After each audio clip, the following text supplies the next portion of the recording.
There's a part of you that isn't fully you, a voice that sounds familiar, but it isn't yours. It seduces, argues, romanticizes, criticizes. When it takes over, you lose touch with reality, with balance, with yourself. This is what Carl Jung called possession by the anima or animus, and it's one of the most dangerous spiritual crises a person can face.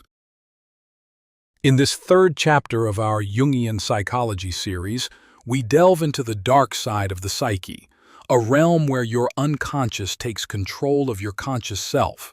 Specifically, we'll explore what happens when the anima, the inner feminine in men, or the animus, the inner masculine in women, is no longer a guide, but becomes a possessor. This isn't mythology, it's psychology. And if you've ever felt hijacked by emotion, fantasy, argument, or obsession, you may already know what it means to be possessed.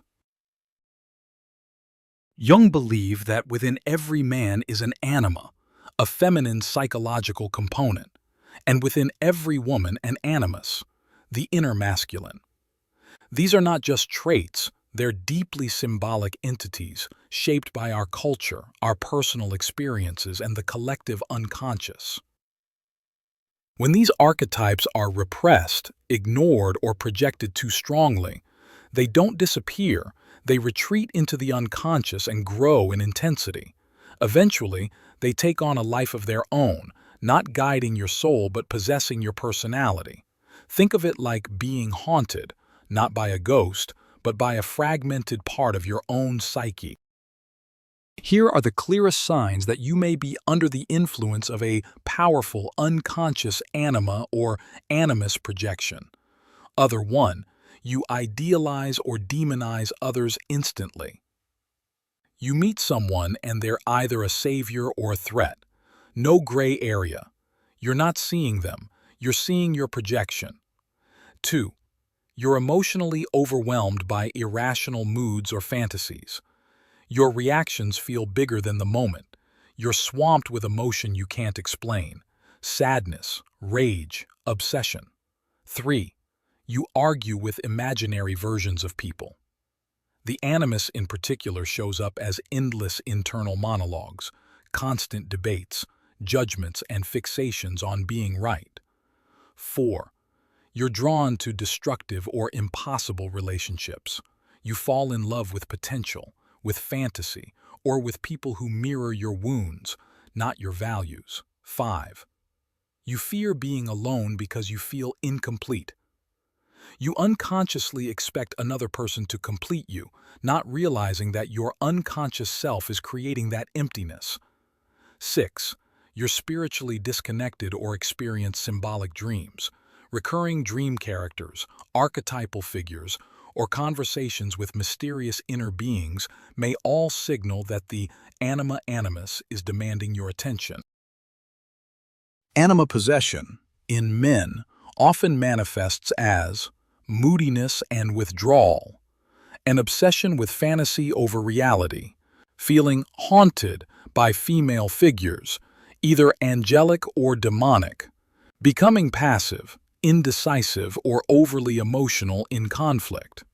Animus possession in women appears as over-attachment to logic or intellectual superiority, dogmatic beliefs or a know-it-all tone, harsh self-criticism or contempt for emotional vulnerability, emotional detachment masked as rationality. In both cases, the possessed individual loses flexibility. They become fused with an inner figure that blocks authentic relationships, creativity, and growth. The solution isn't to destroy the anima or animus, it's to integrate it. Here's how you begin the process of depossession. Step 1. Observe the voice. Notice your moods, projections, and inner dialogues without judgment. Track when your emotional or intellectual reactions feel out of proportion. Step 2. Separate the self from the archetype. Ask, is this my voice or someone else's? Is this a belief or an inherited pattern? Naming the possession weakens it. Step 3. Engage in active imagination or creative dialogue. Use journaling, drawing, or visualization to interact with the inner figure. Let it speak. You'll be surprised by how much it wants to be heard. Step 4. Reclaim conscious authority. Reintegration means you invite the anima or animus into your life, but you keep your ego in the driver's seat. No more autopilot. Jung once wrote, "One does not become enlightened by imagining figures of light, but by making the darkness conscious. Your anima or animus is not your enemy, but it is dangerous when ignored. By acknowledging its power, by dialoguing with your inner opposite, you become something greater than just a personality. You become whole." In the next chapter, we'll explore how these inner figures begin to communicate with you through dreams, synchronicities, and mythic symbols. If this episode stirred something in you, comment below. Have you ever felt possessed by a voice or emotion that wasn't quite your own? Like and subscribe to join us in Chapter 4, The Language of the Unconscious. Until then, stay conscious, stay curious.